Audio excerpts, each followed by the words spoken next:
On over to you. Over to me. Good morning, afternoon, uh, good good early morning to Jeffrey. We have yet another continent um, joining us this morning. Uh, Kip, I'm glad you're here. Yeah, good to be here. So My age, good to be anywhere. we were discussing that back when you couldn't hear, and we decided you're not the oldest one here by a long shot. But Oh, look at Charlie Trap, for crying out loud. Charlie, how the hell are you? so I was going to. I asked Kip for what stuff I could use for an introduction for him, and he sent me stuff, and I figured that would have taken up half the hour, so I won't read all that. Um, Jeez. so I'm just going to go into about 10 or 15 minutes worth of stuff. Kip's been around for a while as a caller, done quite a bit.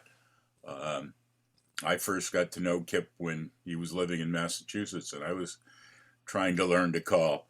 And he was several years ahead of me time wise and many years ahead of me talent wise. Anyway, Kip started calling when he lived in Massachusetts. It was over 60 years ago. We moved to California in 1980. He's called in 48 of the 50 states, as well as Canada, Europe, Japan, and China. Recorded singing calls on many labels, including his own label, Eureka Records. He's a member of Caller Lab and was, as a member, at one point was elected to the Board of Governors, and from there went on to the Executive Committee and was vice chairman of the Executive Committee. Um, he's one of Caller Lab's accredited caller coaches. In fact, he was one of the first ones. Was it true that you and Bill were the first two, Kip? Yes, there were actually three of us. I'll go into that a little bit later on, but there were three of us, and I can't remember who the third individual was. But there were three of us that took the original written exam, Um, the proctored written exam. Kip's done caller schools, clinics in the US and Europe, and has an online caller school, which is the first of its type. Um, Kip's going to be talking about one of our important characters in the square dance business and in history. Um, it's Bill Davis, and Kip worked regularly with Bill, both living in California, on a lot of the technical theory of choreographic structure and on sight calling techniques. Um, One of the get outs I love using was a uh, caller lab session that Kip and Bill did, and some woman from Canada suggested something, and it stuck. um, he's written several magazine articles and technical papers. Recently published two books. One is Nuts and Bolts: The Technical Aspects of Choreography, and the other is Call Me Crazy, um, which is written for newer callers. And I love that title because it's so appropriate. Anyway, without further ado, um, let's give a round of applause for Kip Garvey, who has gotten his audio and video working. Take it away, Kip. I like the applause thing that I get to actually see who's not just a cardboard cut up. Uh, Regina. So listen, I guess this you can call this the old dinosaur session, right? Now there she is. What a pretty face. And yeah, I've been around a while. Uh, thank thank God, actually. So I started calling when I was 13. So I've been around, and I've actually rubbed shoulders and hobnobbed with some of the legends of the industry. I don't consider myself to be one of those, but I was lucky enough to be able to run into a lot of the gentlemen callers, and actually a couple of lady callers, because there weren't very many when I started calling, female callers. But I was lucky enough to be a very close friend with Gloria Rios Roth, and and many of the old time callers who basically weathered through creating what we now know as modern Western square dancing. So it's really neat and intriguing. It's been an adventure. I've been exposed to a lot of different viewpoints as the years have gone by, and I've had a chance to make a lot of friends. The but the closest friend I think that I ever made was with Bill Davis. That friendship that he and I had was something that will last beyond a lifetime. And it's yeah. Bill is a very intriguing guy, and I really like the opportunity to talk about him because he was a very quiet guy. He's one of the reasons why we have cliches like no one ever got smarter by talking. Bill was not a talker. He was a listener, and a true listener, and yet his insight was impeccably sharp. He he was the quintessential rocket scientist. He actually was a rocket scientist. He worked for Lockheed, and he was responsible for uh, planetary orbits, calculations of orbits, stabilization and manipulation of satellites. Uh, I read a couple of his papers one time, struggled reading them, quite frankly. I remember the paper that he wrote on satellite libations, dampening satellite libations using a tether. And it was incredible. The guy was an uncut genius to begin with, and yet in his quiet and unassuming manner, you just would not know that. He was very down to earth and very much your typical scientist that we kind of joke about. We have many anecdotes with Bill. Scientist that he was, for instance, we were at an RV campout weekend down at King City, and it rained. And man, I mean, we had a rainstorm come through that really bad. And he and Bobby were in their Class C RV, and he had the awning out. Of course, he didn't tilt the awning like most of us knew to do. And he went out there during the rainstorm because the awning had filled with water and was collapsing down. And so he just grabbed one of the arms of the awning. It slammed down, and 200 or 300 gallons of water went right over the Bill. And it was a charitable moment to see this rocket scientist out there dripping wet. He would coax people and instigate little situations quite often, and people would get back to him. One time they threw 2 baby pigs into these shower room with Bill. And Bill came out with nothing but a towel wrapped around it, with all these dancers walking around. It was kind of funny. Anyway, he broke down the side of the road one time and didn't belong to AAA or anything of that nature, and we stopped to give him some help. He had to change the tire on his Class C RV, and he didn't have a jack. And we kind of looked at each other and said, well, why don't you just drop the jacks in the motorhome? It was something that our rocket scientists hadn't thought of. And that's how we changed the tire on the RV. Bill was a great guy, and I actually ran into Bill when I moved out to the West Coast, though he was one of the preeminent note service guys. Now, I don't know how many of you have been around long enough to know about college note services, but they date all the way back to Les Gaucher and Black Mountain Records. And Les Gaucher was one of the very first technicians in the business. I don't know if you know about Les or not, but Les would come out through New England once or twice a year.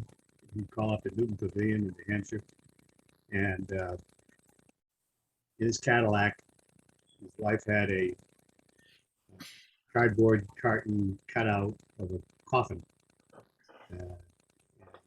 with cigarettes that were the nails in the coffin.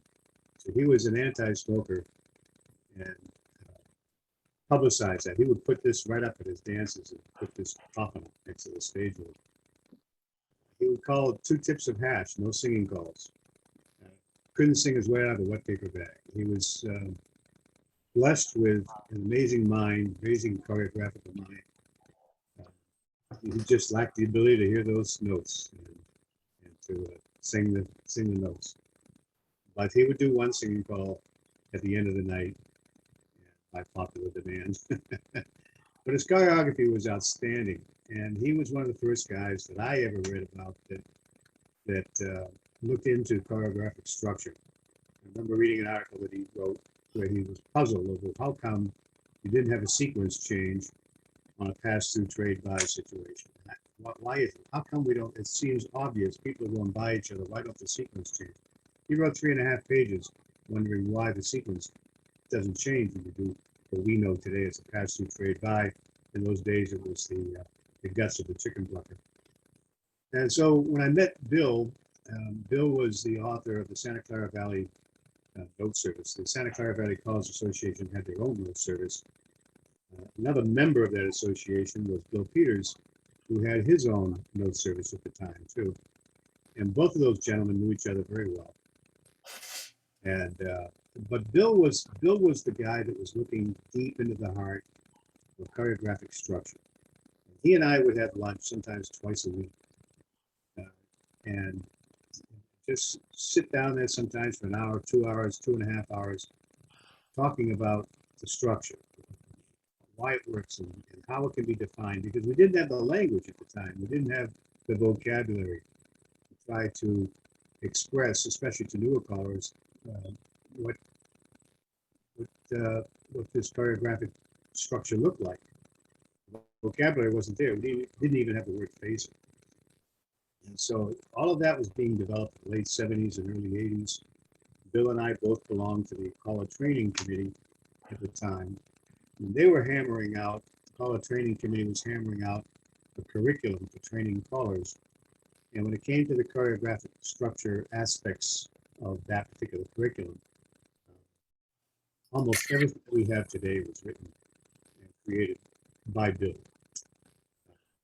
Though several attempts have been made to put other names to it, but Bill was the guy that came up with it. Now, he didn't come up with FASR.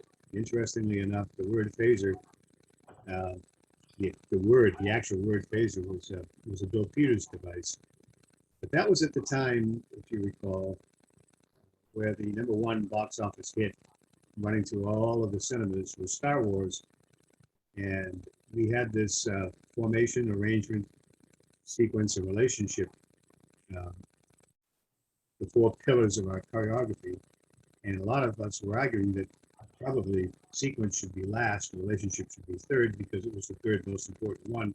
So the acronym should be FARS. And Bill Peters says, no, it's got to be FASR, because everybody will remember FASR. And of course, he was right. Everybody remembers FASR. But Bill and I were on that committee at that time. And we sat down and made a lot of contributions to what is now the written exam for college coaches. And we enjoyed interfacing with each other, talking not just about get-outs and so on, but about the actual structure itself. We wondered what it was that callers saw when they called. We had so many callers in that day and age that were excellent callers, but could not, for the life of them, they could not explain what it is they saw. They couldn't explain what it is they did. Even Lee Cobbin. I remember the Lynn Co-op. Maybe Charlie remembers the Lynn Co-op, College Co-op, hiring Lee Cobbin to come in to give an afternoon and evening morning and afternoon presentation. And halfway through the presentation, when we broke for lunch, the president of the association came to me, and he was so upset. No one in the room understood a word that we were saying, and they just couldn't understand anything that he was talking about.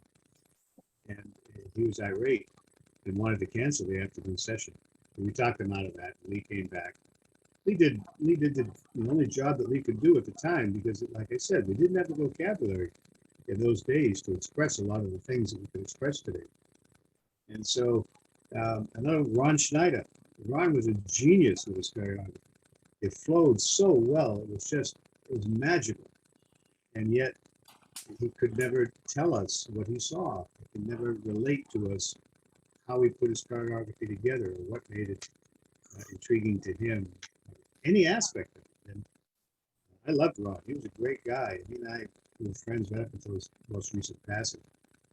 And but it was amazing in those days how many really, really good callers struggled with expressing what it was that they were able to see and how the choreography would come together. And if there was anything that Bill Davis did for us, it was to provide us with a language, a structure where we could communicate these ideas to each other. That to me is Bill's gift to our organization. And so there were several other calls at the time. We had Lloyd Littman that came up with a notation service, but we ended up with a thing called 1P, 2P. I don't know if any of you remember the old 1P, 2P lines and the B1C. So he brought us forward a little bit more out of the dark by developing a notation system, one of the first notation systems we had. Of course, Bill took it a lot further, as Bill was often apt to do. And he developed a complete notation service for everything. Bill and I didn't always agree on choreographic structure, and to this day, we're living with some of the remnants of things that, in my opinion, had not been completely properly defined. FASR being one of them. We live with the concept of 16 setups. I don't think so. There's 32. And the whole expression of 4 pairings, 4 sequence states, and so on. I disagreed with that from day one. I think it's 2 and 8. And the fact of the matter is that Bill liked it because it was orthogonal. I had to look that up, and I had no idea what he meant. But as a scientist, he liked it because it was orthogonal.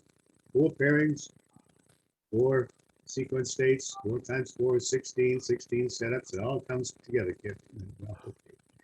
So, at any rate, that was Bill. Bill was married to Bobby Davis. That was his second wife. His first wife, Catherine. They had 2 girls with Catherine. Catherine passed away, and he remarried Bobby. Bobby is still around today, and she still has some of the old stuff that Bill had printed. Bill was a very prolific writer. Many of the books that he has, I have a shelf full of all kinds of material that's been written down through the years. I've got Ricky Holden stuff, I've got Lloyd Littman stuff, I've got Gotcher, I've got Bell's, Dawson and Bell's out of Florida. To me, wrote the most. Well, actually, it's probably the first full treatment of choreographic structure ever written. The name of the book was The Keys for Calling Square Dancing, and by Dawson and Bell. And it was written about, I think it was 57, 58, in that time frame. And they described what I carried with me through the years as the basic foundational structure of choreography. So we have had the pleasure of working with Bill. I've done several college schools with Bill Davis over the years. We've done weekends together. We had a ball together, and his untimely stroke in the 90s was devastating as far as I'm concerned to the progress of choreographic development within Call Lab and understanding across our community. Because there just haven't been but a handful of individuals who can sit down and talk about choreographic structure at the same level that Bill Davis does. Today, there's only a few that I go to on a regular basis. One of them is sure, these senior moments get very distracting. Don't let it happen to you, Dan. I see you smiling. Don't let it happen to you. Mike It's Hayward. the alternative. Yeah, Mike Hayward. I've interfaced with Brian Clark 3 times. Some of these guys are really, really bright. They have a tendency to understand and want to discuss choreographic structure. And all of us have the single goal of trying to boil it down to something that's simple enough so newer callers can absorb it relatively quickly and be able to apply it while they learn to call. extremely difficult. Even today, in my opinion, learning to call is like a 5-year degree program. It just takes that long. There's so much that you have to learn, not just the choreography, but there's so many aspects to calling squid answer that we have to get under our belt, that the volume, the sheer volume of information we need to know to be effective callers crowds the time calendar. It just can't, there's no shortcuts. It just can't be done. And so at any rate, that's all I really have to say about Bill. Bill was a wonderful man. He's one of the very few individuals that I've ever met that never allowed his emotions to control any aspect of the conversation, any aspect of what he was doing. He was passionate about what he did, but he was a very enjoyable caller. People loved him. He never, I never heard him use an expletive of any kind in all the years that I've known him. Even when we were faced with some situations in the caller lab that were excruciatingly painful. Like when, I remember when Jack Murtha, who led the mainstream committee, all of a sudden declared, this is the very early 80s, the mainstream committee was just getting organized. It was about 4 years old. And it was a self-defense move. There's no question about it. It had to be done. But it was something that just was antithetical to the way Bill and I thought. And that's when Jack Murtha froze the mainstream list. And we were just beside ourselves. Why not let the conversation go on? But all Bill would do is just look at me and he'd laugh and smile and say, God. And that's about as close as he ever came to an expletive. And it was amazing. One year that we went to Call Lab convention, we spent, how much money did we spend going to conventions? $3,000 or so? And even back in those days, it was not cheap to go to convention. And one of the main topics was, who's your partner in an ocean wave? And we battled it out. I mean, you have to understand that these are the days back when there were 600, 700, 800 people at convention. Every room was arguing this issue for some strange reason. They could not reach a consensus whatsoever. And on the third day, on Wednesday morning, when the vote was supposed to happen, Jack Lazary stood up, chairman of the board, and made the declaration that it, after all the discussion and everything, that it didn't matter. And I thought Bill was going to climb out of his skin. He says, here we spent all this money to get this decision. It doesn't make any difference which way you decide, but come on, guys, let's decide. And to this day, I think the question of partner in an ocean wave has been only answered rather surreptitiously through either the advanced or the challenge definitions committee. Clark can probably lend a note to that. But the idea was that Bill was a steadfast individual. He was totally steadfast. And he took none of it so seriously that he would become emotionally involved in any question. He was a true scientist all the way through and a great friend. If you had Bill on your side, covering your back, you never had to worry. He was as honest as the day is long.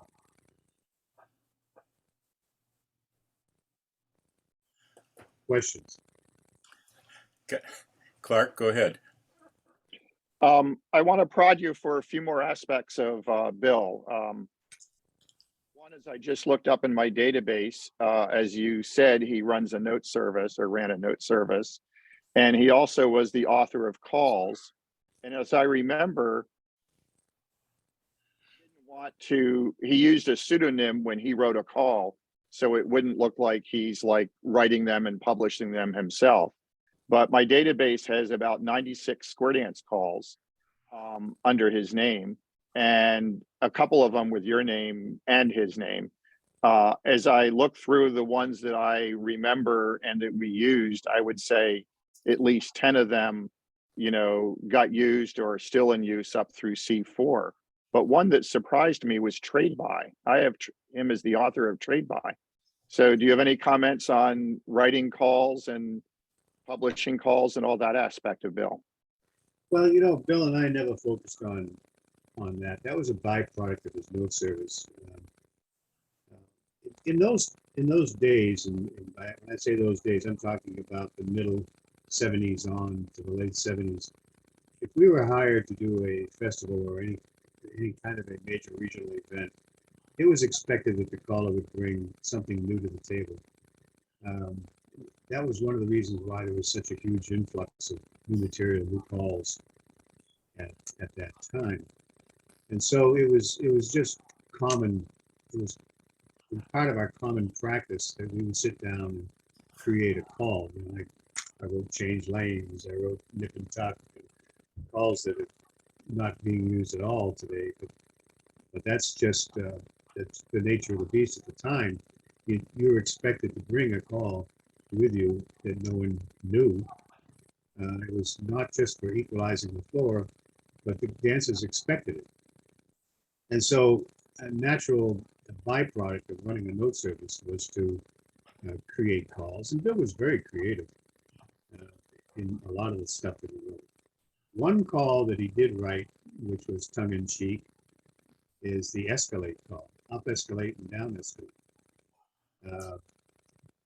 And it relates directly to technical zeros. And you've heard the expression invert and rotate, which right now is being used by many of the coaches only to encompass a very narrow modular structure. And it really is, it's just a module. But have you ever stopped to think of where the word invert comes from, or the word rotate comes from? Well, Bill was analyzing this question back in the 80s, and he invented a call called up escalate, because to move dancers from any phaser whatsoever into the technically equivalent phaser, all you had to do is rotate same-sex dancers one same-sex position, either clockwise or counterclockwise and on the square. So if you rotated them counterclockwise, you call that up escalate. I might have this back. And if you rotated them the other direction, that was down escalate. Well, this was a call that dancers really couldn't execute. You couldn't expect get to a partner line and say, okay, up escalate, and then all the men rotate one same-sex position to their left, and all the girls rotate one same-sex position to the left. It wasn't meant to do that. It was Bill's way of pointing out a very important aspect of technical zeros that wasn't being looked at the time. And that's the rotational aspect of it. I've often wondered if color coaches today even know about up escalate and down escalate, and even understand about this rotational value that was discussed back in the 80s in technical zeros. I don't believe that many of the color coaches do. And the reason I don't believe it is because I've asked them and they don't know. So it's incredible that Bill had that insight even back in those days, where he could, yeah, he wrote several calls, and once in a while he did write under a pseudonym. But Bobby, his wife, was the one that kept his feet on the ground, because he needed that from time to time. If you've read some of his early books, like his very early book, man, let me tell you, if you don't have a PhD in calculus or something, you can't follow it. You can't follow what he wrote. And so Bobby was a proofreader for, I think, Prentice.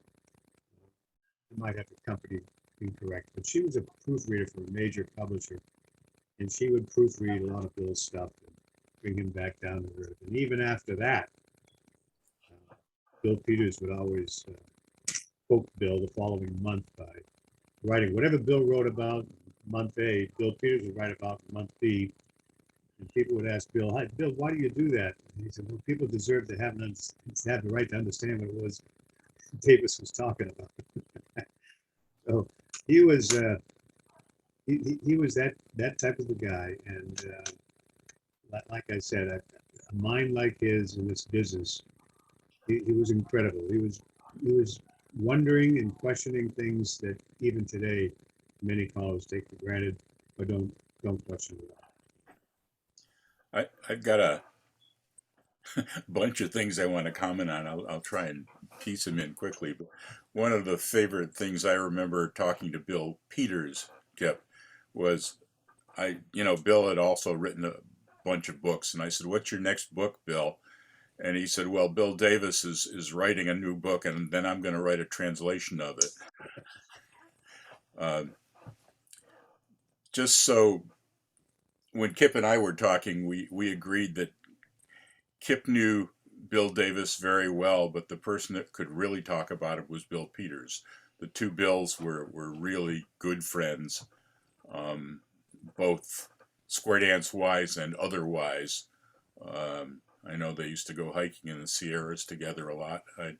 That was sort of one of my prime hobbies at the time, and always wished that I could go off with them sometime. I did do a little hiking with Bill Peters when we visited him in Tahoe. But they had a different approach to things, but they were really, good friends and good minds in a different way. I'd also like to mention that Bill Davis was also a good caller. Not a super showman, but knew how to use his music and knew how to present it and was technical at it. But I got to dance to Bill once when I was calling for his club. And we should never forget the fact that he was a good caller. Clark, I wanted to mention, as far as using a pseudonym to call, I know Bill Peters used a pseudonym an awful lot when he created calls. As far as Davis doing trade by, that was shortly, well, not too, sort of after barge through came through. Barge through was a big call, and then square the barge. But Davis recognized the importance of the last part of a barge through, which was what we call trade by, what he called trade by, because some people trade and some people go by. And needless to say, that really stuck to the wall. It's an awful handy tool that we all have at this point. A few more comments later, but anyone else? I don't see any mechanical hands up. Bill Peters and Bill Davis were an interesting twosome, where Bill Davis was a technician. Bill Peters was a marketing genius. Bill Peters' line of work at the time kept his daily hours occupied, is he would write resumes for technical employees in the Bay Area, in Silicon Valley. And so he was a marketing guy, and he had a lot of marketing things that he did in both his calling and his presentation. He did the hat dance, and he did he was very inventive. Bill, on the other hand, was not inventive that way at all, as far as creativity goes like that, but he was amazingly creative with his choreography. And yet he always allowed the dancers to win, even to the point where if you brought the dancers to a point where they were all losing, he'd take the total blame, take it right on his shoulders. Okay, guys, let's go back home. We'll start that again. No problems. And he knew when to back off, and he was a crowd pleaser in that way. The dancers that liked to dance to Bill were dancers who really enjoyed their choreography, and they wanted to explore it as far as they could. Though he also had a regular club, he taught beginner classes every single year. He taught for the katydids, and every Wednesday evening I taught for the Jokers in San Jose, and he was in Santa Clara with the katydids on Wednesdays. We had a pizza shack over in the San Tomas Expressway. One of the neighbors was one of my dancers, and the owner of the pizza shack would just give us the keys. We go in there after our dances, 10:30, 11 o'clock at night, and a bunch of the dancers would come in, and the owner of the place had cooked up 5 or 6 pizzas and just put out. The place was closed, but he put out, these beer mugs, beer pitchers, and we just stuff it full of money. And Davis would come in, and Honey Wilson, and a bunch of the callers from the area would come in, Harold Freeman, and we'd be there till 2, 3 o'clock in the morning sometimes, just batting things around. It was a great place for us to meet informally, and Strangely enough, Bill Peters never showed a single time. We never saw Bill Peters, but we always saw Bill Davis and the rest of the crowd. And we were able to organize our dancing in the Santa Clara and East Bay clubs around these meetings that we had, which were rather informal. And it's something that's missing today, I think, in a lot of areas. We may have College Association meetings. I've been to a couple of the local ones here. They're still stodgy, technical, minutes being taken, all this stuff. But the guys don't have a chance to sit down and say, hey, what do you think of this idea? What do you think of that idea? Why don't we get together and do this kind of a dance, that kind of a dance? All the social, the really important social stuff that the callers thrived on in those days wasn't there. It's not there today, and it's a shame. But and to some extent, that's filtered back down into the clubs too. You don't see a lot of the social interaction in clubs today. So. But Bill was there. He was at the heart of it. He was at the heart. He was a fun guy, and he just really enjoyed it. By the way, Bill Peters had a lot of effect, as Bill Davis did, and we've spoken about him also. And I do have somebody lined up that will be speaking about his relationship with Bill Peters and what his contributions were. Not sure exactly when. We haven't decided on a date yet, but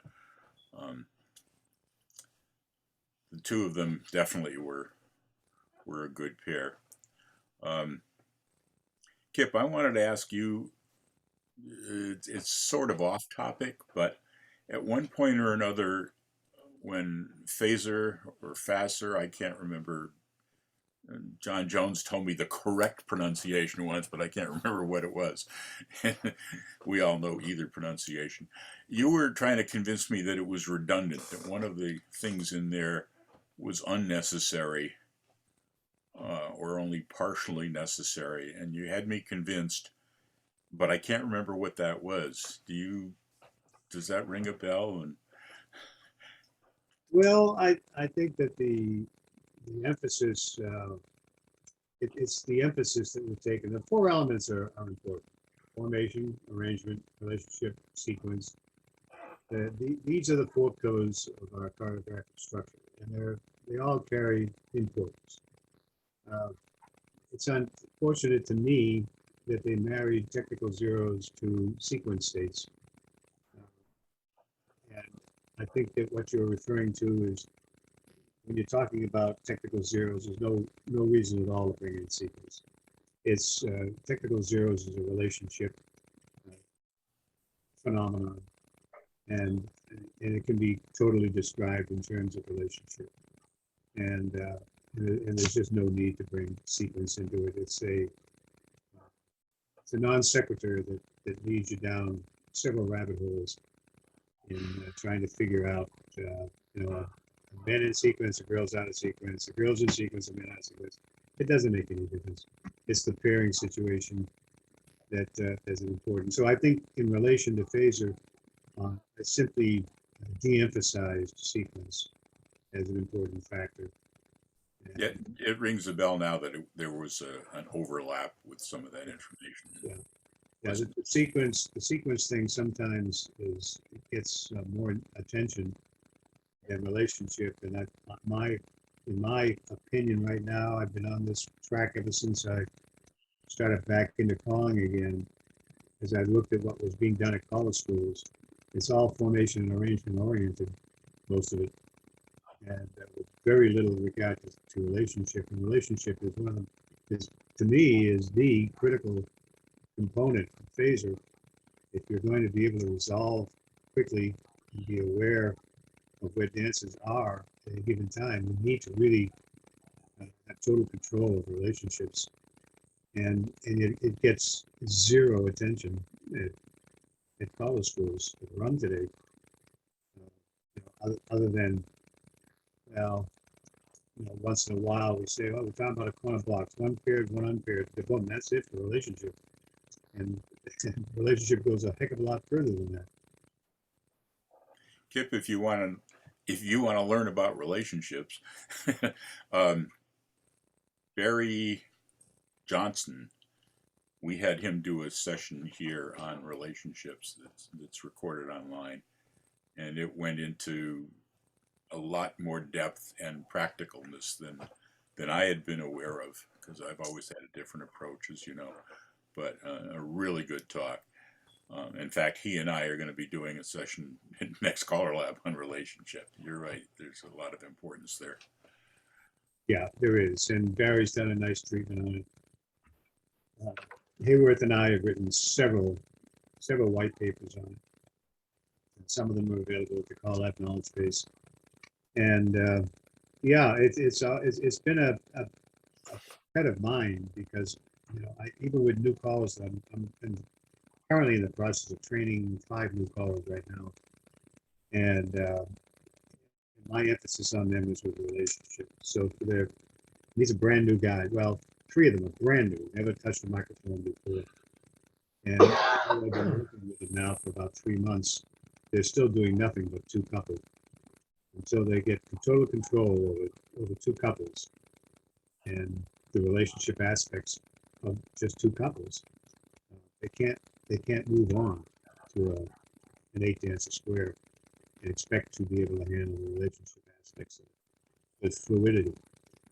So, Are you doing this online or in person? no, this is an online. This is an in-person school that we do. An in-person. We meet about once every 2 months, and I meet with them for 2 or 3 hours and give them a chance to call. And we don't talk about a lot of technical terms that confuse the hell out of new callers, because for that very reason, it just confuses them. They haven't reached the point yet where they're ready to learn. It's just like you don't bring calculus into a 8th grade class. They're still learning multiplication, division, and you just don't do it. We've had educators in the past 4 decades or so that have thought there's a better way to introduce mathematical concepts to younger people and been successful. And same thing is true when we train callers. There's a certain way that they have to learn, and a certain order in which they have to learn things. And if you try to bring in stuff that they're not ready to learn, it just goes over their head. They drink it from a fire hose. This happens at most of the college schools that are being conducted today. The advent of being able to teach online has added a lot of interesting stuff, like our discussions here. But you sure can't teach calling that way. There's a lot more that's necessary. Now, I have the online college school, and I'm faced with the same reality, and that's, I can provide them with all the material that I have, and I do. I have a library of articles, and I have over 100 pieces of information in that library, plus the training session itself that I put together for them. I can't be with them when they pick up a microphone. I can't be with them when they're calling to dances. I can't be with them to give them suggestions. As close as I can come is I tell them, look, send me a tape, send me something, send me an MP3 file if you're calling, and I'll analyze it. But that's the best I can do. It can't be done online.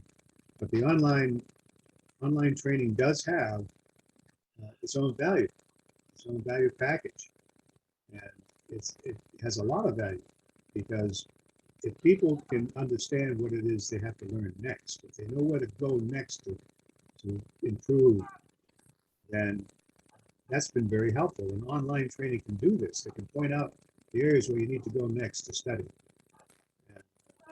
And that gives it a lot of value. That's the value proposition for the Zoom meetings.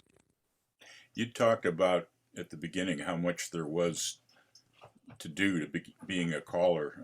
I do the online mental image classes, and just to speak of how much there is, I try to explain at the beginning that choreographic management is but a small part of being a caller, and mental image choreography is but a very small part of choreographic management. And yet we spend 20 to 30 weeks just digging deeper into that one particular subject. There's Yeah, a lot of our caller training is situational. I would say 80% of our caller training is actually situational. And that's why the mentor system of calling is probably the best training method that we have, where, Kip Garvey would go into a hall where you're calling and sit down and analyze what it is you're doing, and then sit down with you afterwards and say, here's what really, really stood out as being absolutely fantastic, and you're really doing a good job. And here's where some areas that are leading to problems down the road. We need to really work on these. Here's where you go to study this information. That I honestly believe that we're in a craft situation more than an intellectual. That make any sense? The situation, training, winning to call a situation. You've got to have somebody there who can help you. Other than that, you're on your own. You're sink or swim. one of the early sessions we did here touches on something you mentioned just a moment ago. Dan did it. As Dan was a newer caller going to caller schools, he found out that some of the basic terminology they were discussing was not basic to him, and that there's a gap you have to bridge just to tell people, what does a partner line mean? You don't just say 1P, 2P and expect the student to understand. Hayworth and I, we were talking on the phone just yesterday, and we've decided that what we need to do is to take all of college training and break it into a 4-year course. Break it into what? I'm sorry, break it. A 4-year course. Mm. So you have freshman, you have sophomore, you have junior, you have senior, for lack of a better term. And what categories of understanding fall into each of these 4-year buckets, if you will. And then when you run a college for advertisers being a freshman college school or a sophomore college school or a junior college school, so that the people who are spending their hard-earned money going to these schools will have some indication of what they expect to learn, and also have some expectation as to what they should already know before they arrive at the school. The college training, as far as I'm concerned right now, is in its infancy, as far as structure and methods and processes. Most of the curriculums that you get when you go to a college school are nothing but a collage of mimeographed articles, synopsis by some noted authors down through the years about this and that, the next thing.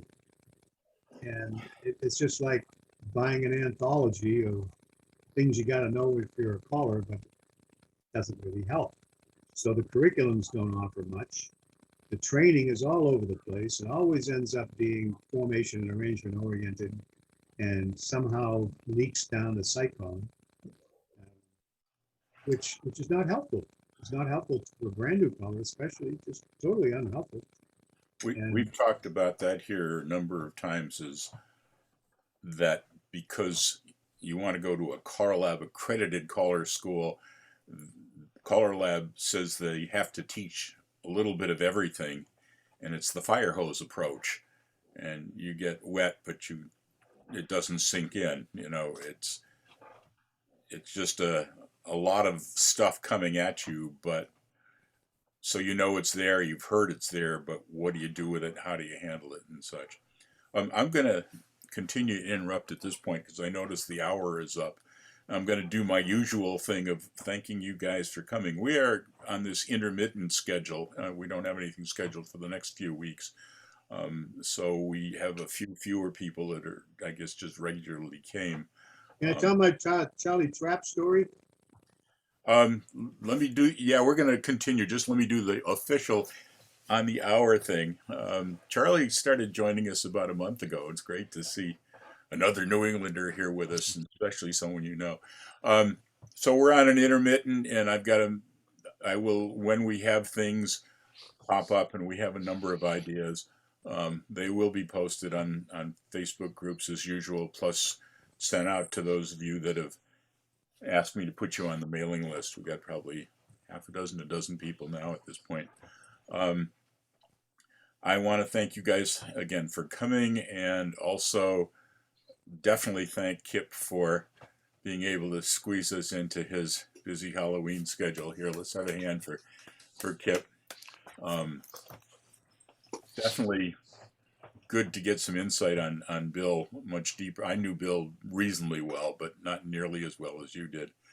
And with that, let's just continue the conversation, because that's what we do here. You have to go. I usually say also, if you have to leave, don't feel like you're offending anybody, but taking off. I see 4 electronic hands up, and I'm going to make you guys wait till Kip tells us about Charlie Trap. Well, there's many faces here today that date back quite a ways in my experience as a caller. Joe Blacker, it's good to see you again, buddy. Really is. And of course, Clark, you and I have worked together down through the years. It's always a pleasure to see you. And Bill Silver from California, and Keith Brown, Dan, and Jeffrey. It's always good to see somebody from down under. You guys are doing a fabulous job down there in Australia. The fact of the matter is that when I was a youngster, I was calling in Massachusetts and New England, and I did a lot of one-night stands. And I had to do a one-night stand for the Lynn Yacht Club one Saturday or Sunday. I don't even know what it was. But I went in there and there was nobody there. There was literally nobody there. It was me and the bartender, and at the Lynn Yacht Club. And so I hung around. And I, volunteered to go home, and they could keep their money, but no, they wanted me to stay because the people were going to be coming in later on. I said, okay. So I hung around. I'm getting ready to leave. It's about 11 o'clock. I'm getting ready to pack up my stuff and go. All of a sudden, the doors open up and this flood of people come in. And I mean, and they are literally stumbling left and right. They were totally inebriated. And they're heading up to the bar. And there's one gal, pocketbook in one arm, mink coat on, hair up, and one of them boyfriend things that they wore back in those days. She looks at me and she says, "Charlie, it is so good to see you again." She thought it was Charlie Tilly. And I said, "Well, darling, I've missed you. Why didn't you come in earlier so you could have danced to me again?" I'd never even let her know that I wasn't Charlie Tilly. So, Charlie, I stole your girlfriend. Stephen, you've had your hand up first. You're first in line. Go for it. Let me unmute myself first. Yeah, I like that idea of the 4-year college school thing. That sounds really interesting. I think it would work really good. We tried. So we just did a call to school in September here in California, in Oakdale. Ken Bertucci brought his creds in as a Call Lab accredited coach. I am no longer a Call Lab accredited coach. There's a story behind that, but I know I am not a Call Lab accredited coach at this point. And so Ken brought his creds in. And what we wanted to do was to specialize the school. We did not want to run a school like you could get anywhere in the country. We felt like we had to pick the most important aspect that we felt was important at this time and focus on that in that school. So we made the school, we called the school the Teaching Institute. And we had 16 students, 3 from Sweden. Gina was there, Gina's here now. And we focused entirely on how to teach the calls. And we kept the program to basic and mainstream. And all the exercises that we did, we asked the students to get up and actually teach. We offered alternative methods for presenting calls. We pointed out things like what makes teaching easier, which calls should be taught first, the order in which they're called, the importance of the order in which they're taught. And we spent 4 days on just teaching. And the school was very well received. by the students. And it actually strengthened my conviction that college schools would be better off. And I don't know how I'm going to sell this to the college coaches. Basically persona non grata with them somewhat. And but there's got to be a way to reach the college coaches and the college coach accreditation committee and get them to understand that the structure of college schools needs to change. We cannot expect to run college schools the same way they've been run for the last 20 years and have our students come out improved in any way. I don't think it's happening. And I don't think it's fair at all to do a college. We're getting involved in the heavy expense end of not a profession, but an avocation where they're going to be making money at some point in time, but we're asking them to put a lot of money up front in their training. It costs a lot of money for these people to go to these schools. And there's no reason why they should have to go to one school 5 times before they finally get enough information out of the school to be able to utilize it in their career. Kip, hopefully you and I can talk offline sometime and do some brainstorming. I love the idea, and we've talked about the fire hose approach that's interesting but not that effective. I saw your and Ken's specialized thing. I know that Wade has done some specialized singing call stuff. I'm doing the specialized mental image. You can't just do that in a few days. 4 years might not even be enough, but it's a start. Maybe. And like you, I'm an ex-accredited caller coach. It's the accreditation went, why we of course forgot everything that qualified us. But Keith, you've had your hand up for quite a while, and then Bill, and then Brian. Yeah, thanks, Don, and Kip. Thanks for showing up today and telling us all about Bill.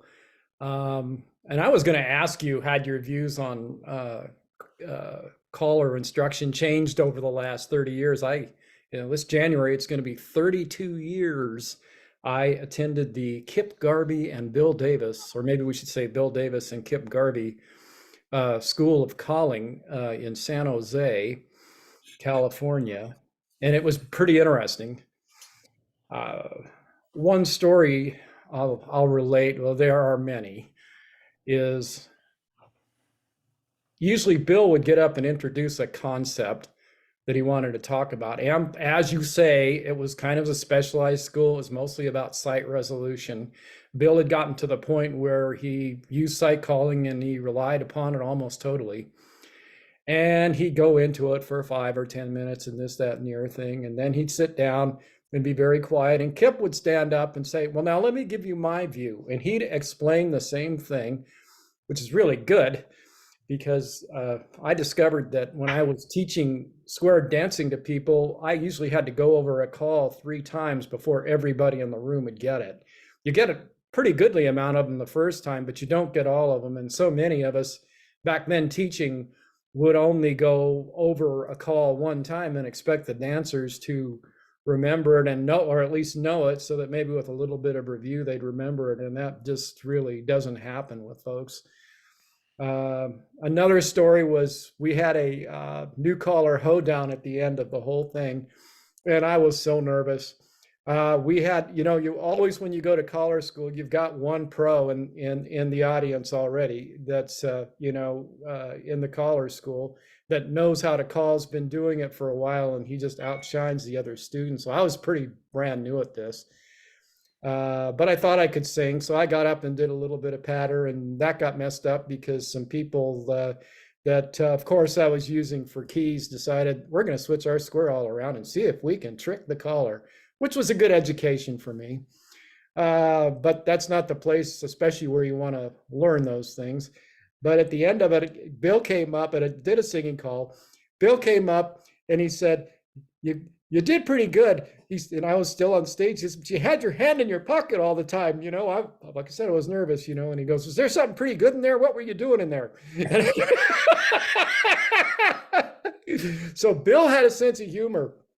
And Bill was quite a guy. I would go out after dancing sometimes, and with Bill and a group of folks, and I'd listen to him. And I'll tell you, you can get him talking, but you might not understand very much of what he says unless you're on a level of intellect that's pretty high.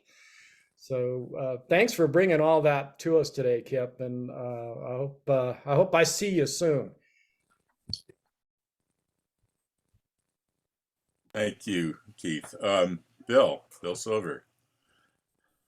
My comment is more, I just wanted to personally say, Kip, it is good to see. It's been over 5 years since Lynn and I left the granola state. Yeah, I did call it California's the granola state, fruits and nuts and flakes. So you're looking good, my friend. And for those of you with there, I got to know Kip. Well, I knew Kip when I was a dancer back in the late 70s, and he was down in the Bay Area. And then I got into doing calling. I got lots of his records, and then all of a sudden, Kip, I don't know, you just like went poof, just dropped off the radar completely. And then we're just going along, and I'm calling in Sacramento for a club and on a Monday night, and another club got a hold of me and said, hey, you know, they're going to be looking for a caller in this club up in Jackson, the Jackson Claim Jumpers. And I'm saying, well, are you going to audition? I said, you guys meet on Monday nights. I'm already busy on Monday nights. And they said, well, it's all right. We got a guy coming. His name is Kip Garvey. And after I picked myself off the floor and said, what? And I gave him, I found out where he was. I gave you a call, and he and I became pretty good friends in that because I was one of the only callers, as you told me. I was one of the only callers in the Sacramento area and up there that called to welcome you to the area. And I got to tell you guys something, and ladies, I got to tell you something. Kip has taken that club, the Jackson Claim Jumpers, which were down in the bottoms. They were this close, I think, to calling it. They brought him in, and it's incredible. Other clubs around the Sacramento region area are floundering, and the Claim Jumpers are prospering. And I congratulate you, Kip, for what you're doing. Well, I'll give some advice to any callers out there that are younger. By that I mean in their teens or 20s or whatever. I owe a lot to square dancing. I paid for my college education, paid for my high school education. I went to a private high school, and I paid for my tuition at Central Catholic High and my brother's. And I went to Merrimack College, and I paid my tuition there because I didn't know Biden was going to get rid of all my notes and student loans. But at any rate, I owe a lot to square dancing. But one thing that square dancing does is it keeps you out of the, let's say the flow for the American dream. Let's put it that way. I had a chance to work for Gulf Western. I had a chance to work for the IRS. I had multiple chances to work for various types of corporate industries.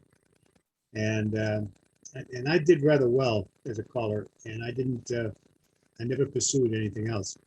But all of a sudden I turned 49, 50 years old and realized that not a single club I'd called for in over 40 years ever offered me a 401k. So, and I didn't have much time left. So I got involved in Hewlett Packard and as a software engineer, and basically to secure my retirement. And I was in there for 12 years, and for 7 of those years, I kept the calling up, but then I had to quit. So I quit calling in 2003 or 2004, something like that. And might have been a little bit later. Yeah, well, regardless. And then when I retired from HP, I had nothing going on. I wasn't calling. I was golfing. And all of a sudden the Jackson Claim Jumpers came to me and said, hey, we're in trouble and you can't help us out, we're gonna fold. And there's a club that is one of the oldest clubs in the Sierras in Northern California. They've been around over 75 years and they're getting ready to throw the towel in. They've got literally 11 dancers left in the club and they all get together, they have one square and they were in trouble. So we started with them in 2016. And even after COVID now, we have 85 members in the club. And the club is doing really, really well. It's running its own special caller showcase dances. They're bringing in talented callers to travel through. They run special dances. They had their anniversary dance at 75 squares. Just an unheard of crowd. We'll dance this Sunday, tomorrow. We have a dance. There'll be 12 squares in this hall that only holds 10. And they're doing really, really well. So I was very fortunate. I feel like it's given me an opportunity. I think the Lord has pointed out the fact, Kip, you owe a lot to square dancing. There's a lot you got to do. So I'm here to do it. And if that means calling for the Jackson Claim Jumpers, I'll call for them. I'll call for whoever I can. And when it comes to training callers, I'll do everything I can to try to pass some of the knowledge that I have on to the next generation of callers. Kip, where are the Jackson Claim Jumpers located? Are you ready for this? Got a pencil and paper? Jackson. How do you spell it? Jackson, California. Jackson is a foothill town about 20 miles due east of Stockton and about 35 miles from Sacramento. Okay. I didn't get that. And what did you do to expand one square to the others? The first thing I did was I sat down with the board at that time, which was actually almost the entire membership. And I said, explain to me what you've done well in the past that's increased your club membership and what hasn't. And of course, you know what the answer to that was. They haven't been able to increase their membership at all. So, well, then you don't expect me to come in here and do what you've done for the past 20 years and have positive results, do you? And they agreed, and I said, okay, I'm going to lay a program out for you, and I need 100% buy-in. If there's not 100% buy-in, then you need to get somebody else. Let me interrupt for a second. Do you have enough for another presentation to go through this? That sounds like it would be valuable. I see some heads also. Sure. Good. Let's talk about that later. I'm going to interrupt you on it now, but that sounds really good, and I'm going to write that down. The next two hands I see up are Clark. We have a Brian Clark and a Clark Baker, but Brian, your hand was up first. Charlie, I see yours too. Brian, I hope you don't mind whoever it was that asked. Oh, I was the one that asked Kip to talk about that, wasn't I? It was actually a suggestion from my wife Gail in the background, and an excellent one. I'm going to write you down for that. Brian, go ahead. So just a couple things, Kip. I like the idea of the 4-year program, and I am so looking forward to starting up some kind of fraternity house and setting up frat parties and hazing and what have you. That sounds like a perfect thing for me. But other than that, back when I learned how to call, actually, we'll start with when I learned how to dance. I started dancing with the teen clubs in the Vancouver area, and we had the Pacific Northwest Teen Square Dance Festival. So we weren't just trained as square dancers, we were trained to compete. And so our understanding of the moves was by definition from square one. And so while I was dancing, when I was around 12 years old, I was actually able to predict the resolution of the square that the caller was doing. So I was able to resolve squares at 12 years old. And I wasn't even calling then. I was just a dancer out on the floor. They wanted me to start calling then, but I was too chicken to grab a microphone. However, when I started calling, I would say probably in around 1989, I guess, I started working with Dave Stevens, who I'm pretty sure you're well aware of. And Dave, he basically told me that in order for me to become better, I need to study my definitions and know them inside out, upside down, and backwards. And the best source at the time had Bill Davis's name on it. And so I basically studied the Big Five, which was the Bill Davis, John Sobalski book. And it was at the time the best reference material to be able to look at those definitions. And I thoroughly enjoyed reading through all those definitions. They were so well put together. And that's one of the things that I remember about Bill Davis. And also at the same time, when I was working with Dave at the 24-hour restaurant after the dance, you know, up till about 5 a.m. with Dave, while he was smoking away, we would sit and talk choreography. He'd mentioned Bill Davis an awful lot. So there was a lot of affection there that Dave had for Bill Davis and respect.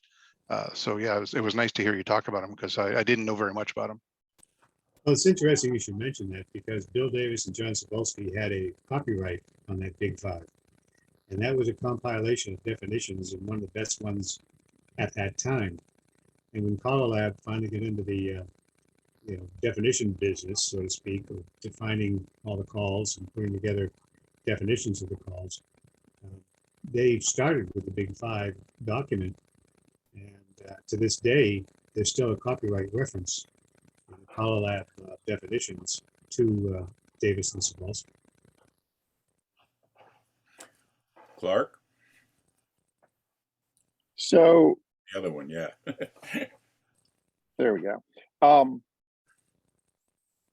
I may have been wrong in saying that Davis he invented in his note service under a pseudonym. I bet, as Don said, I confused that with what Bill Peters did. Because when I started calling, Don said, you got to subscribe to a caller note service. And the two that he recommended were the Bill Davis and the Bill Peters. So I had a subscription to both of those for many years. When I first went to Color Lab, Don was there and Sobalski was there. And all the callers I knew who were challenge callers were not Color Lab members. So that would be Cotman, Hodson, Poison, Davis, Gully, except for Ed Foote. Ed Foote was the one who I knew somewhat, and he was in Color Lab. So I showed up. This would be, I don't know, probably early 80s. And I didn't know anybody. And I didn't really know all the famous callers who traveled through the area. And they didn't really give me the time of day. I didn't have a lot in common with them. They didn't have a lot in common with me. So the question is, a new kid at Color Lab, how do you fit in? What do you do? And I looked at committees and, you know, things like the marketing committee and the RPM committee and whatever, they didn't really make any sense to me. And there was definitions, but that was the mainstream definitions were already done by then. And they didn't really seem to want my input. But there was this formations committee that Davis was running. And I went to MIT. Sobalski had gone to MIT. Bill Davis had gone to Caltech. He was an engineer. We just seemed to click, and there was a lot more in common there. So I naturally gravitated to his committee and the work he was doing. And that was my first way of trying to fit in with a bunch of people who aren't like me at Color Lab. And I always appreciated that. From that, I learned how Bill tried to get his work done. He knew that some of what he was working on with formations wouldn't immediately make sense and be accepted by everyone at Color Lab, and that's who had to vote on it back then. So I don't know if he came up with this, but it certainly worked for him. The idea of spoon feeding the membership a small amount of change at a time and telling them, why don't we just adopt this on a 1-year trial basis? And then after a year had gone by, he'd stand up in front of the membership and go, well, we've had this for a 1-year trial basis and I've received no input complaining about it. So I make a motion that we adopt it, and it got adopted. And he'd slowly spoon feed formations after formations, the formations and arrangements, etc. So I don't know if Kip has any comments on that or remembers that, but I was pretty impressed by him doing that. That was his method. That was definitely his method. And the thing is that he had the insight. He could see the overall finished product long before Carlab had ever completed the project. And he would guide everybody towards that goal. You're absolutely right. And he was very subtle and very much a gentleman in the process. There was, he didn't leverage anybody. He didn't beat anybody over the head with it. He just kind of led them into the natural conclusion. And he did. He was responsible for building up a lot of the what got accepted. And in those days, everything had to be approved by the membership. The most exciting part of the Collab convention was the Wednesday morning meeting, when all these questions, they tried to jam all these resolutions in a 3-hour meeting. And people were all packed with their bags and hanging by the door, ready to grab a taxi cab, run to the airport, but they wanted to vote on this question or that question first. So it was exciting times, and Bill was right in the middle of it. You're right. Charlie? Yeah, Kip, I just wanted to say I attended your Kip Garvey and Skip Smith's Collar School for the first time. And that was a while ago. And because of you, I'm still calling 54 years later. So thank you. I have to head. I just wanted to get that in. That was at Allen's Homestead, Yes, Shrewsbury, Massachusetts. it was a good school. It was a series of Sundays. Yep. And we brought in a guest speaker almost every Sunday. Yep. Dick Jones, I remember, and a bunch of others that were really informative. So, but I just wanted to say thank you. You're welcome, Charlie. Thank you for bringing that up. Fond memory. Yep. You stay safe. I'm going to have to head. Thanks. Have at it. A quick story about Allen's Homestead. What's his name? Lee Kopman was going to do a dance that evening. I don't recall what level, at least advanced. And he was doing a caller's clinic in the afternoon. And I thought, Allen's Homestead is close. Lee Kopman is special. I went to his caller's clinic. I was the only one that showed up. And Lee all to myself. We didn't get very far. He said, call a tip. And I did. And he said, I don't see anything wrong with it. He was one of those guys that knew what he was doing, but couldn't explain.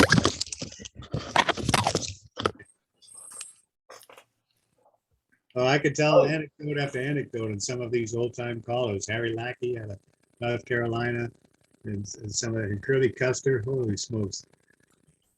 Hush turn. That was his favorite call. Partner tag, partner trade, hush turn. Partner tag, partner trade, hush turn. Partner tag, partner trade, hush turn. He just spun those dances and it was screwed them right into the floor, and they loved every minute of it. There are a lot of calls like lead right circle to a line, half tag trade and roll, that etc. Joe, you've had your hand up for a while. Join us. Oh, yeah. Boy, it's great to hear some of those names we've forgotten over the years. Just amazing.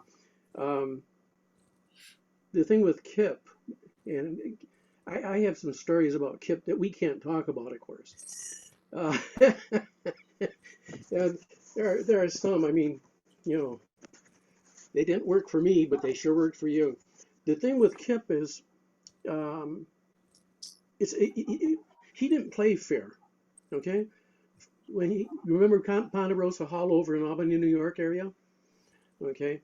Kip would come over to this beautiful hall, and call, and we were all younger then, and Kip had at least half of the floor won over just by showing up. He could stand up there. He was young, he was good looking, and he could sing beautifully.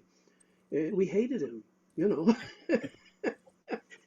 because he didn't have to do any of that. He could just get on the stage and they'd say, yeah, that's great. I have to thank Kip for one of the clubs I picked up early on, Hot Footers down in Kingston, New York.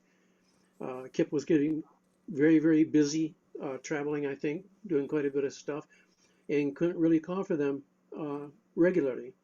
And I think you called me a few times to fill in, and they finally asked me to fill in permanently. And I know we talked about it, so that it was an okay thing. As far as Collar Lab goes, I was in there kind of early on with Earl Johnson and John Kaltenthaler and Jim Mayo and whatnot. Jerry Schatzer, remember? Again, another good-looking, good singer, good caller.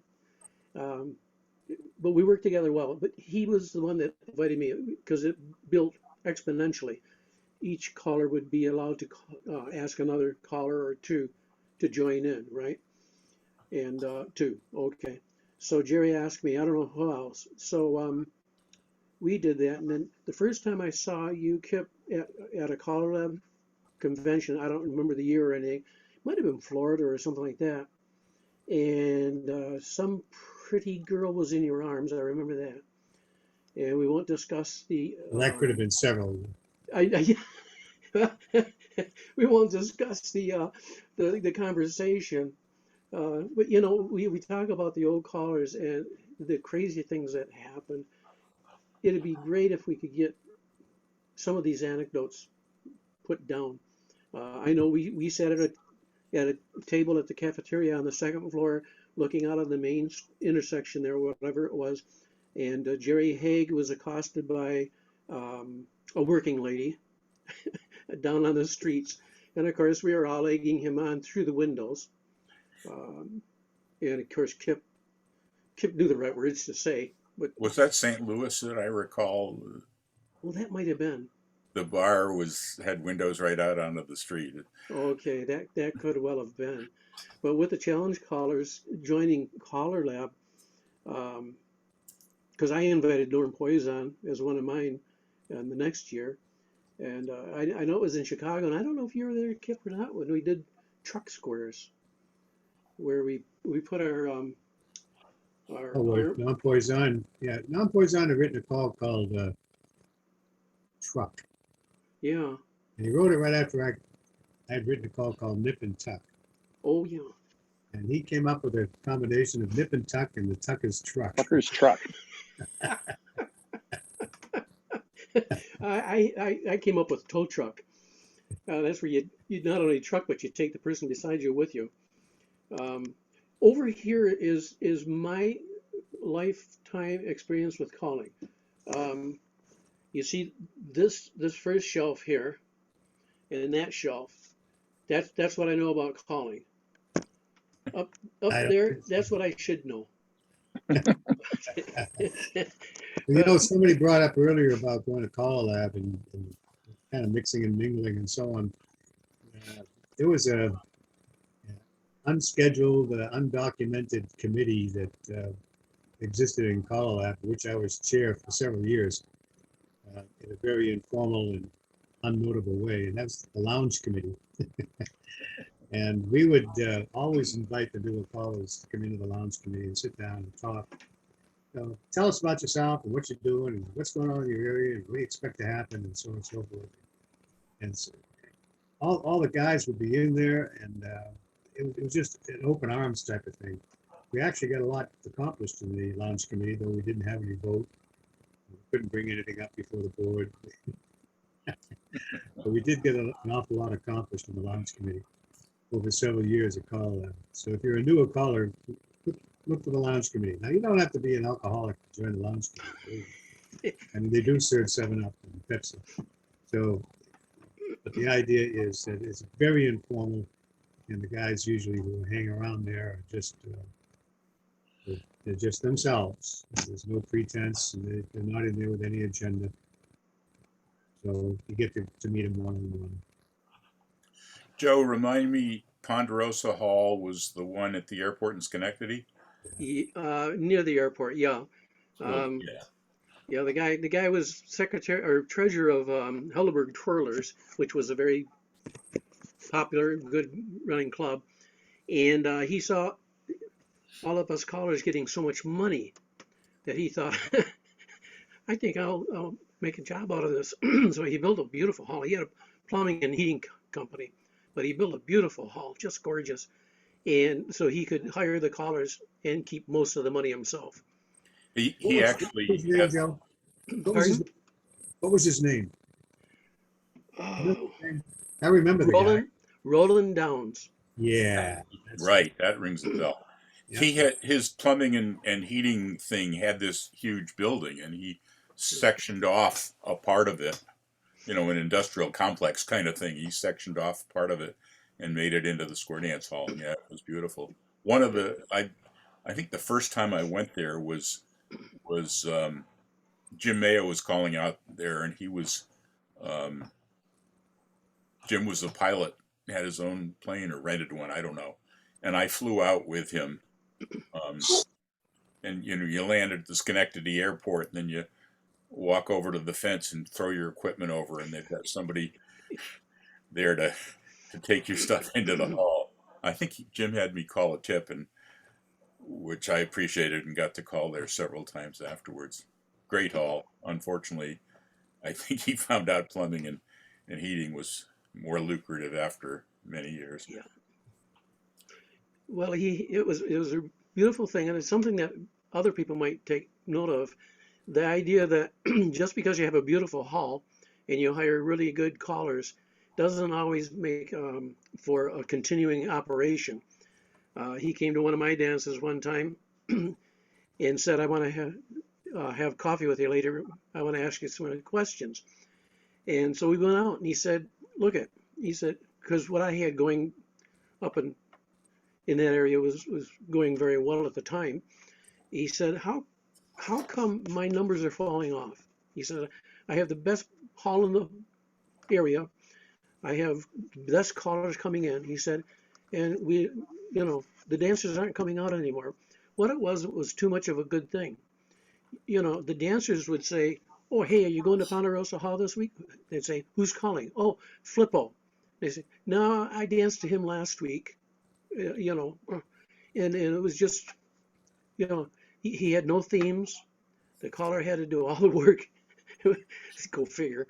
But it was the kind of thing that you got to change up. You just have to change things. You can't just go out there and call the same dance every week and hope the dancers are going to come back.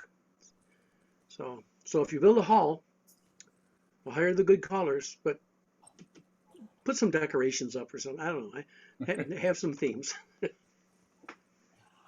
Dan, you've moved up to the upper left-hand corner of my screen. Is your hand up, or did you just get there by default? I think I just got there by default. Whose fault was it?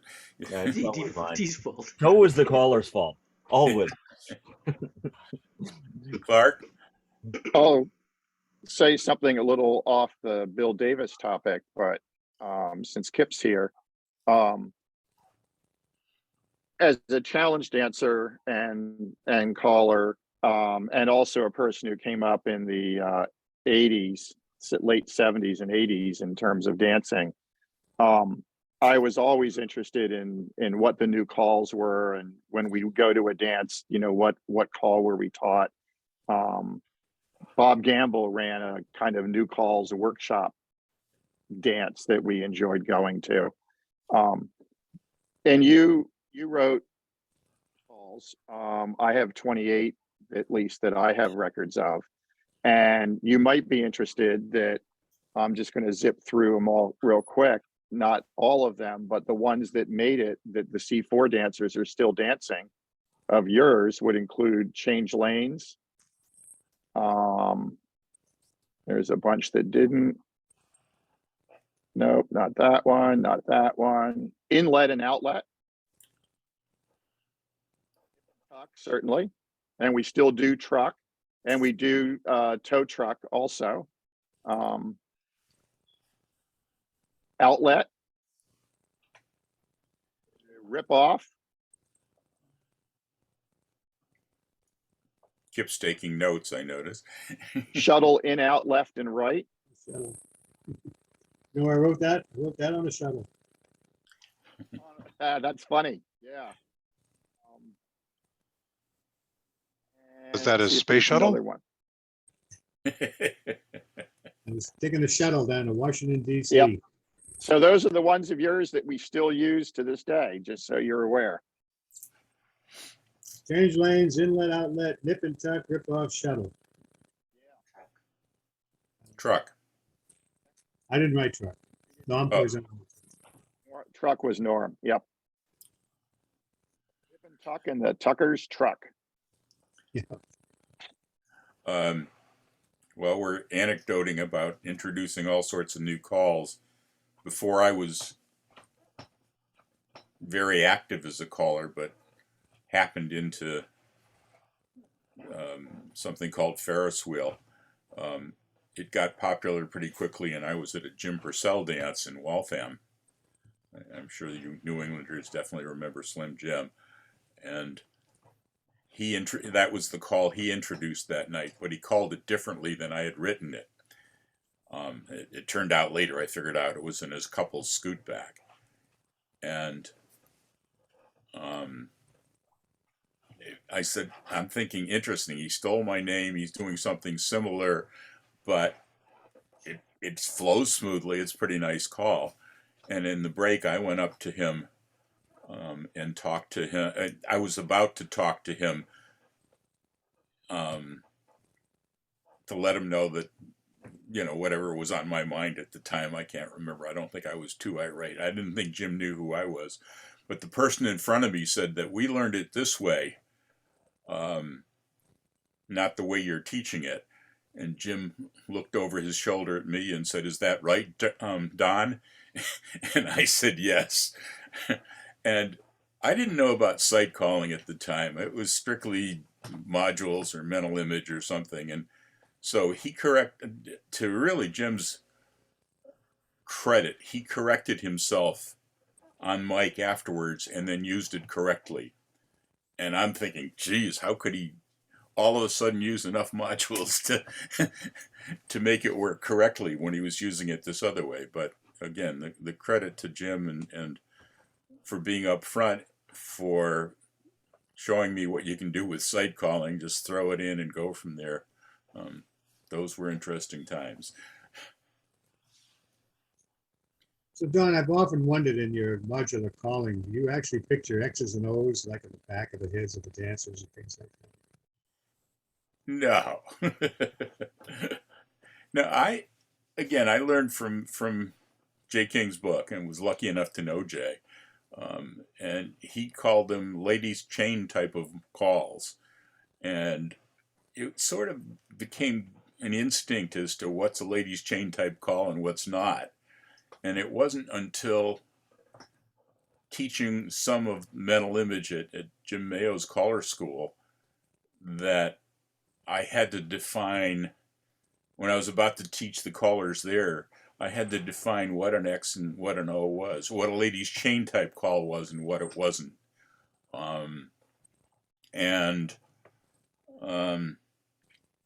So I came up with a definition, forced myself to identify what was and what wasn't. They didn't get called X's and O's until later when I went to Ron Schneider school at Ponderosa Hall. I was trying to learn more about mental image, and I heard he had a mental image system. And Ron used the terms X's and O's. His system was the very basics of what I did. He never did any spot moving with calling X's in different locations, but I latched on to his terminology of X's and O's because I thought they were really good.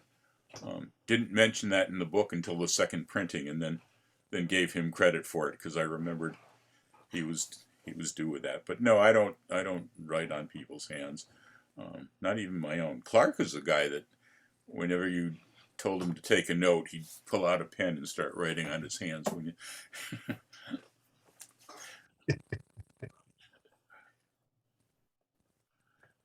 Well, guys, I'm going to take off at this point. I really enjoyed the chance to see you all again and share some ideas and some thoughts with you. Hopefully we'll get a chance to meet again. Thank you, Kip. I really appreciate your joining us, and As to the rest of you guys, again, we will have some of these, not quite every week, but we'll let you know. And Kip will definitely talk about, after I look on a map and see where Jackson is, we talk about how to rejuvenate that club, because I think it's something a lot of people can learn from. It's And exactly 22 miles due east of resume speed. all I have to do is open maps. Anyway, I think I'm going to take off now too. But thanks again, Kip. Thank you guys for coming. Thank you, Jeffrey, for staying up this late. Or no, he's already left. He already bailed on us. Yeah, I love seeing people from other continents join us too. This is a good way of bringing people and memories back together. Yeah. Take care, guys. I'm going to leave too. Kip again. Good session. I'm going to get off to a historical walk of our town. So go Y'all get take up your care. kind of history. See y'all later.